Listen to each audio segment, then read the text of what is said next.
Найзағай Маккуин, шын аты Монгомери Маккуин, ойдан шығарылған антропоморфты жарыс көлігі болып саналады және Pixar компаниясының автомобильді франшизасының басты рөлін сомдайтын қызыл түсті 95-ші номердегі жарыс машинасы.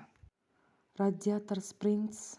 Найзағай Маккуиннің кездейсоқ қаланың басты жолын бұзып алған соң өзінің жазасын өтеу үшін келген қаласы болып саналады.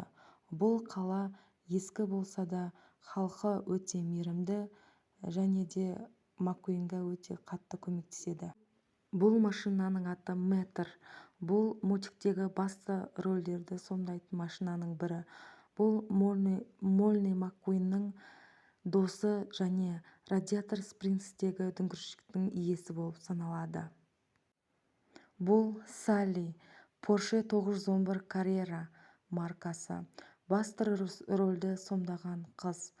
Ол осы қаланың адвокат болып жұмыс жасайды және құтты конус қонақ үйінің иесі. Түсі ашық көк. Молли Маккуиннің дос қызы рөлін сомдайды. Бұл машинаның аты Шериф. Ол полиция отбасында туылған. Ол қаланың тәртібін қадағалайды және тәртіп бұзушыларды ұстап, дөңгелектерін бұғаттап жүргізбейді.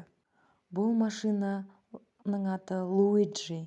Бұл Касса деле Чина деген магазиннің қожайыны болып саналады. Оның түсі сары. Бұл машинаның есімі Гвидо. Ол кішкентай жүк көтергіш машинасы. Луиджидің досы. Гвидо дөңгелектерді ауыстырудың хас шебері. Ол Найзағай Маккуиннің дөңгелектерін жарыста тез-тез ауыстырады.